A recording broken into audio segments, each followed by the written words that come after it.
अस्सलामुअलैकुम। Supreme court of Pakistan से मैं हूं इब्रार हुसैन अस्तौरी। और नाज़रीन, आज पाकिस्तान तहरीक इंसाफ की जानिब से इलेक्शन कमीशन के ख़िलाफ़ तौहीन अदालत की दायर दरख्वास्त वापस ले ली गई है। और इसकी सबसे पहली और सबसे बड़ी वजह बनी कि चीफ जस्टिस काजी फायज़ ईसा और सुप्रीम कोर्ट के जजेस पर अदम एतमाद का इजहार किया गया।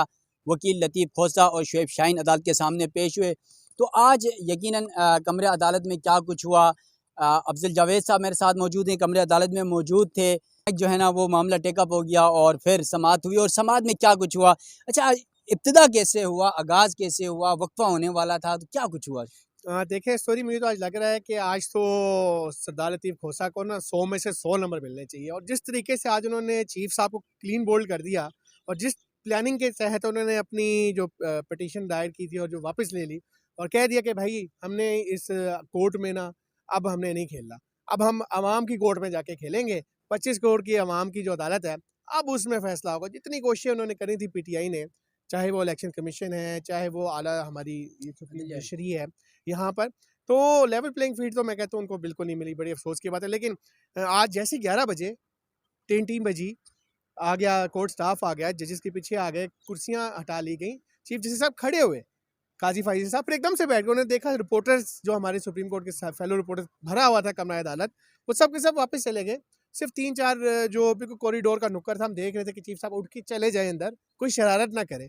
फिर अचानक से वो बैठ गए और फिर उसके बाद सरदार लतीफ़ खोसा जो पीटीआई के वकील थे उन्हें बुलाया और बड़े प्यार से पूछा कि खोसा साहब आप आज समाअत में कितना टाइम लेंगे। खोसा साहब ने कहा मिलोट सिर्फ 5 मिनट मुझे चाहिए, 5 मिनट से ज़्यादा नहीं लूँगा। चीफ जस्टिस साहब हैरान हो गए, परेशान हो गए और उन्होंने बड़ी हैरानगी से पूछा आर यू श्योर कि आपको सिर्फ 5 मिनट चाहिए। तो खोसा साहब ने कहा मिलोट 5 मिनट से मैं आपको कह रहा हूँ, ज़्यादा नहीं देता। उन्होंने कहा चलें फिर आ जाए। और जैसे ही आए उन्होंने कहा, और जिस तरीके से आज लतीफ़ खोसा साहब ने चीफ जस्टिस पाकिस्तान को माजरत के साथ, मैं फिर कह रहा हूँ माजरत के साथ धोया है ना, और जो बातें कर सकते थे एक डेकोरम में रहते हुए कि पीटीआई को लेवल प्लेइंग फील्ड नहीं मिल रही, उनके कैंडिडेट्स को लेवल प्लेइंग फील्ड फराहम नहीं की जा रहे। इवन के उन्होंने ये जाते हुए कह दिया कि जो सेक्शन 187 जिसकी आप बात कर रहे हैं, खुदा के लिए अगर आप वाकई अपने फैसले के ऊपर इंप्लीमेंट करवाना चाहते हैं, तो जो हमारे पीटीआई के कैंडिडेट्स हैं, जिनको किसी को बल्ला मिल गया, किसी को गिलास मिल गया, किसी को झाड़ू मिल गया और किसी को कहते हैं पता नहीं क्या कुछ मिल गया, वो उनको सिर्फ इलेक्शन लड़ने की इजाज़त दिला दें, उनको हिरासा ना करें, उनको गिरफ्तार ना करें।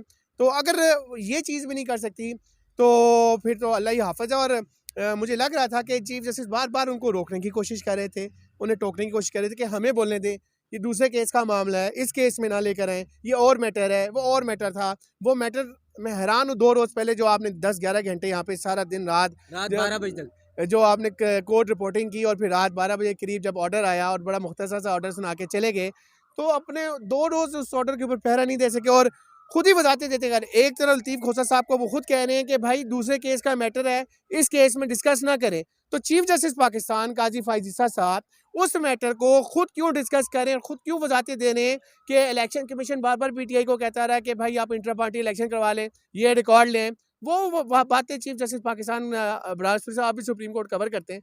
लगता है कोई शर्मिंदगी है, मुझे लग रहा है। वैसे अफजल जावेद भाई, आज तक जब भी मैंने आपके साथ व्लॉग किया या आपकी रिपोर्टिंग देखी है, आपके तज्ज़िये, आपकी बातें देखी, हमेशा न्यूट्रल होती हैं। और आप ज़्यादातर मैंने देखा वैसे पीटीआई पे कभी कभार ज़्यादा तनकीद भी करते नज़र आ रहे थे। लेकिन आज वाक़ई अगर आप पीटीआई की हिमायत में बात कर रहे हैं, काजी साहब पर तनकीद कर रहे हैं, तो इसका मतलब ये है कि अदालतें हार चुकी हैं, पीटीआई जीत चुकी है, यही लग रहा है मुझे तो। आज देखिए जिस तरीके से सबको जुडिशरी के ऊपर बड़ा ईमान होता है कि उनको इंसाफ मिलेगा, और एक आखिरी जो पाकिस्तान की सबसे बड़ी अदालत है वो सुप्रीम कोर्ट ऑफ पाकिस्तान है। नीचे से सब सालों साल अपने केसेस को लड़ते हैं, मौका नहीं मिलता। लेकिन हैरानगी इस चीज़ की है कि चीफ जस्टिस पाकिस्तान ने कहा कि यार वो देखें हमने ही ये इलेक्शन करवाए हैं, हमने ही डायरेक्शन दी थी और पीटीआई की दरख्वास्त पर डायरेक्शन दी थी और 12 दिन में हमने इलेक्शन की डेट फिक्स करवा दी, हम अब इसके ऊपर पैरा दे रहे हैं। अगर चीफ जस्टिस पाकिस्तान साहब अगर आप अपने 8 फरवरी को मुल्क में इंतखाबात कराने के हवाले से अपने हुक्म के ऊपर पैरा दे रहे हैं, तो कुछ और भी हुक्म आपने जारी किए, कुछ और भी डायरेक्शंस उन्होंने इलेक्शन कमीशन ऑफ पाकिस्तान को दिए, तो कुछ तो खुदा का खौफ करना चाहिए। सबके लिए इक्वलिटी के ऊपर फैसला करना चाहिए। ठीक है, ऊपर नीचे हालात और वाक़यात होते रहते हैं, लेकिन कुछ ना कुछ तो आज मुझे लग रहा था कि कोर्ट रूम में चीफ जस्टिस पाकिस्तान बड़े ही बैलेंस मुझे नहीं दिख रहे थे। अफजल जावेद भाई, चीफ जस्टिस काजी फायज़ साहब जिस दिन बल्ले की समाअत कर रहे थे इंतखाबी निशान और इंट्रा पार्टी के हवाले से, उस दिन भी उनकी समाअत के जो है दौरान कार्रवाई बैरिस्टर गौहर के घर पर पुलिस का छापा पड़ा, उसके बाद पीटीआई के सेक्रेटरी जनरल के घर पे छापा पड़ा, वो सब भी बताया गया। उसके बावजूद अब तक काजी साहब खामोश हैं, जजेस खामोश हैं। आखिर क्यों? नहीं, नहीं, कब तक होगा ये? नहीं, ये बात ना बोले। आज बैरिस्टर गौहर का मामला चीफ साहब ले आए। उन्होंने कहा मेरी अदालत तो खुली हुई है, मेरे दरवाजे भी खुले हुए हैं। बैरिस्टर गौहर साहब मेरी अदालत में आके मुझे कुछ बताएंगे तो कुछ होगा ना। भाईजान आज दरवाजे तो मेरे भी बंद किए गए थे। सुबह सुप्रीम कोर्ट में मैं नाज़रीन आपको बता दूं, जब इंटर हुआ तो आज मेरे अंदर भी मेरे ऊपर भी पाबंदी थी भाई, साफ़ियों की लिस्ट नहीं है। हालांकि मुझे सुप्रीम कोर्ट 2017 से 2024 7 साल हो रहे हैं सुप्रीम कोर्ट की बीट कवर करता हूँ, मेरी भी लिस्ट में नाम नहीं था। अब क्या मनपसंद साफ़ियों को ही अंदर बुलाया जाएगा? जी देखें कि मुझे भी रोका सुबह आके, मुझे भी आइडेंटिफिकेशन करनी पड़ी। मैं हैरान हूँ कि अचानक से एकदम से सुप्रीम कोर्ट की सिक्योरिटी को क्या हो गया है। वो जो साल से इतने सीनियर जर्नलिस्ट हैं, वो जिनका काम ही सिर्फ सुप्रीम कोर्ट की रिपोर्टिंग है, जिसको सुप्रीम कोर्ट का हर स्टाफ, हर सिक्योरिटी एहलकार जानता है। उसके बावजूद अगर आप देखें ना, हमारे सुप्रीम कोर्ट प्रेस एसोसिएशन के साबिक सदर मोहसिन एजाज, उसको कौन नहीं जानता, उसको भी आने से रोक दिया। यानी कि इतने सीनियर जर्नलिस्ट उनको भी आने से रोक दिया। तो फिर तो कुछ सिस्टम कुछ और ही है। या तो काजी साहब को हमारे चेहरे पसंद नहीं है, या फिर काजी साहब कोई और प्लानिंग करना नहीं, चाह रहे आपकी हैं। बातें पसंद नहीं है। नहीं, बातें देखें, जो अच्छी बात जो होती थी, हम काजी साहब के फेवर में बात करते थे कि उन्होंने बड़ा अच्छा जजमेंट दिया, ये बड़े अच्छे रिमार्क्स दिए। लेकिन जब चीज़ें जहाँ गलत हो रही होंगी तो हमें तो वो बात करनी है जो हम अपनी आंखों से देख रहे हैं, जो चीज़ हम ऑब्जर्व कर रहे हैं। जो आज चीज़ मैंने कोर्ट रूम में देखी है, मैंने बरमला कहा है कि देखें ये चीज़ें वाकई आज क्लीन बोल्ड कर दिया है। लतीफ़ खोसा साहब ने कहा, चीफ जस्टिस पाकिस्तान को, उन्होंने खुलकर इज़हार किया है कि भाईजान अगर आपने हमें बाल्टी देनी है, हमें आपने झाड़ू देना है, हमें आपने शूज़ देने हैं, तो इससे अच्छा ठीक है फिर अवाम ही जाके फैसला कर लेगी कि भाई यहाँ से तो हमें इंसाफ नहीं मिल रहा।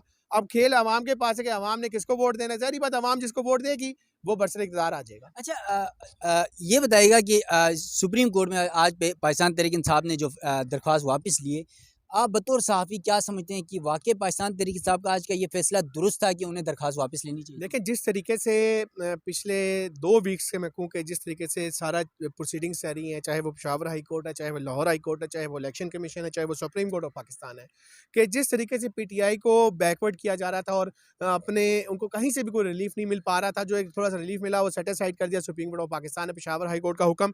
तो उसके बाद तो मैं कहूँगा कि सियासत है ना, सियासत में आके ना इंसान को कुछ अपने जो पब्लिक है, अवाम को अट्रैक्ट करने के लिए कुछ चूरन बेचने के लिए चाहिए होता है। अब वो पीटीआई के पास दोबारा से एक अपॉर्चुनिटी आई है। जिस तरीके से आज उन्होंने चीफ जस्टिस पाकिस्तान के साथ किया है, तो मैं तो ये समझता हूँ कि अब जितने भी पीटीआई के कैंडिडेट्स होंगे, उनकी अपनी एक कोशिश करनी होगी कि उनको चाहे वो झाड़ू का निशान मिला है, चाहे उनको गिलास का मिला है, चाहे बतख का निशान मिला हो, तो पब्लिक में जाएँ, मोटिवेट करें। तो मुझे यकीन ये ज़रूर है कि एक अच्छा कंपटीशन होगा आम इंतखाबात में, क्योंकि बाकी जमातों की बात कीजिए, अभी तक कोई भी बड़ा जलसा नहीं मैं देख पाया हूँ, चाहे वो पाकिस्तान मुस्लिम लीग नून हो, चाहे वो पाकिस्तान पीपल्स पार्टी हो।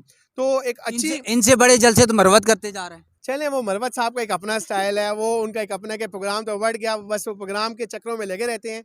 तो मरवत साहब का तो और टॉपिक है। लेकिन अगर हम संजीदा बात की जाए, इलेक्शन के हवाले से बात की जाए, तो मुझे लगता है कि इलेक्शन में कोई ना कोई कुछ ना कुछ अपसेट्स कुछ हलकों में ज़रूर होंगे।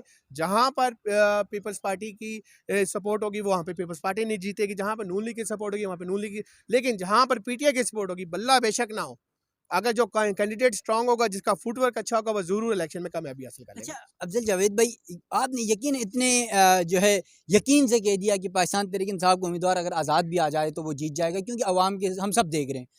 आपको इस बात का यकीन है कि क्या इंतखाबात के बाद पीटीआई के जो आज़ाद उम्मीदवार जीत के आएंगे, क्या वो पीटीआई में से छोड़ के नून लीग में नहीं जाएंगे, पीपल्स पार्टी में नहीं जाएंगे? जो आज हो रहा है पीटीआई के साथ, कल अगर उससे भी ज़्यादा हो गया तो फिर क्या होगा पीटीआई का? हाँ जी, देखें, अब ये बहुत अच्छा एक पॉइंट आपने उठाया है कि जब इलेक्शन हो जाते हैं तो आज़ाद जितने भी कैंडिडेट्स हैं, वो किसी पार्टी डिसिप्लिन के अंडर नहीं होते। अब जितने भी आज़ाद उम्मीदवार होंगे, उसके पास एक वो राइट होगा कि वो किसी भी जमात के पास जा सके, ये उसका राइट है। लेकिन अब मामलात जिस तरीके से बढ़ रहे हैं, अब आपको ये बताऊँ कि मुस्लिम लीग नून की जो इस वक़्त ग्राउंड की जो पॉलिटिक्स है, वो आपके सामने है कि अभी भी काफ़ी मुश्किलात का सामना उनको फेडरल गवर्नमेंट बनाने के बाद जो प्लानिंग की जा रही है, अभी भी मैं आज की तारीख में भी कह रहा हूँ, अभी तक वो जो उनका नंबर उन्होंने जो रिक्वायर्ड रखा हुआ है नेशनल असेंबली की सीट जीतने का, वो अभी तक पूरा नहीं कर पा रहे हैं।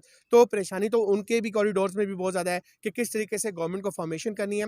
तो अब आने वाले दिनों में जब इलेक्शन हो जाएंगे 8 फरवरी को, और जब रिजल्ट्स आना सामने शुरू हो जाएंगे, तब पता चलेगा कि कौन सी पॉलिटिकल पार्टी का पलड़ा भारी है। लेकिन आज की तारीख में मैं अभी भी आपको कह रहा हूँ कि नून लीग के लिए बहुत सी बड़ी सी सिचुएशन हमें नजर नहीं आ तो रही है। अगर आपको भी नज़र आ रहा है नून लीग ही आ रही है, मियाँ साहब को लेके आ रहे हैं, तो फिर ये इंतखाबात कराने की क्या ज़रूरत है? फिर ताजपोशी ही करवा लें। सर, ताजपोशी नहीं होता ना। अब आपको पता है कि मुल्क में एक रिक्वायरमेंट तो होती है एक फॉर्मेलिटी पूरी करवानी है। कॉन्स्टिट्यूशन रिक्वायरमेंट भी है। आपको नहीं पता कि आईएमएफ ने अरबों डॉलर्स देने, कंडीशंस क्या हैं, ये तो सबको दुनिया जानती है। अगर आप मुल्क में इलेक्शंस नहीं कराएंगे, डेमोक्रेटिक सिस्टम को आगे नहीं बढ़ाएंगे, एक इलेक्टेड गवर्नमेंट नहीं आएगी, तो ना तो आईएमएफ से आपको भीख में जो पैसा मिलना है वो आना है, ना ही आपके जो जितने भी दोस्त ममालिक, चाहे वो सऊदी अरब हो, चाहे वो चाइना हो, चाहे वो यूएई हो, उनके साथ जितनी भी कमिटमेंट्स की है वो भी पूरी नहीं होगी। चलें, थैंक यू अफजल जावेद साहब। यकीनन आपने जो है चीफ जस्टिस काजी फाइज ईसा की अदालत में पाकिस्तान तहरीक इंसाफ का जो मौक़िफ़ था, आज किस तरह दरख्वास्त वापस ली गई और किस तरह केस की समाअत हुई, और फिर जिस तरह एक जुमला आज अफजल जावेद साहब ने कहा है कि काजी फाइज ईसा को वकील लतीफ़ खोसा ने क्लीन बोल्ड कर दिया, क्योंकि काजी साहब पहले ही पीटीआई को बल्ले से महरूम करके क्लीन बोल्ड कर, क्या वो तो पूरी फील्ड ही उड़ा चुके हैं। तो अब ये सब देखना है कि अब इंतखाबात भी आ रहे हैं, पाकिस्तान तहरीक इंसाफ आज़ाद इलेक्शन भी लड़ने जा रही है। जो आज़ाद रहनुमा पाकिस्तान तहरीक इंसाफ के टिकट से जीत कर आएंगे, क्या वो पाकिस्तान तहरीक इंसाफ के साथ वफादारी निभाएंगे, या फिर जिस तरह आज हालात हो रहे हैं, उठाया जा रहा है, गिरफ्तारियां हो रही है, लोगों को परेशान किया जा रहा है, तो कल क्या वो सियासतदान या वो पार्टी रहनुमा क्या अपनी बसात के मुताबिक पार्टी के साथ खड़ा रह सकता है, नहीं रह सकता? ये बड़े सवालात हैं, क्योंकि फिर भी जो जीत के आएगा आज़ाद उम्मीदवार उसको उठा लिया जाएगा, कोई पीपल्स पार्टी जाएगा, कोई नून लीग जाएगा, कोई किसी और जमात में शामिल हो जाएगा। ये बहुत सारे सवालात आप सबके सामने भी हैं, हम सब भी जानते हैं कि कब क्या होने वाला है। लेकिन ये बात मानने की है कि अदालतें, जिस तरह तमाम इदारों पर एक इतराज़ उठाया जा रहा था, एक आखिरी option supreme court of Pakistan मुल्क की सबसे बड़ी अदालत के ऊपर होता था, अब लोगों का एतमाद इस अदालत से जो है वो कम होता जा रहा है, ख़त्म होता जा रहा है। इसकी सबसे बड़ी वजह ये थी कि टेक्निकल बुनियादों पर पाकिस्तान तहरीक इंसाफ से बल्ले का इंतखाबी निशान छीना गया और पाकिस्तान तहरीक इंसाफ से लेवल प्लेइंग फील्ड ही छीनी गई। अपने मेज़बान इब्रार हुसैन अस्तूरी को सुप्रीम कोर्ट ऑफ पाकिस्तान, जिस अदालत से आप तवक्का करते हैं, उम्मीद करते हैं कि यहाँ से इंसाफ मिलेगा, इसी अदालत से दीजिएगा इजाज़त। अल्लाह हाफ़िज़।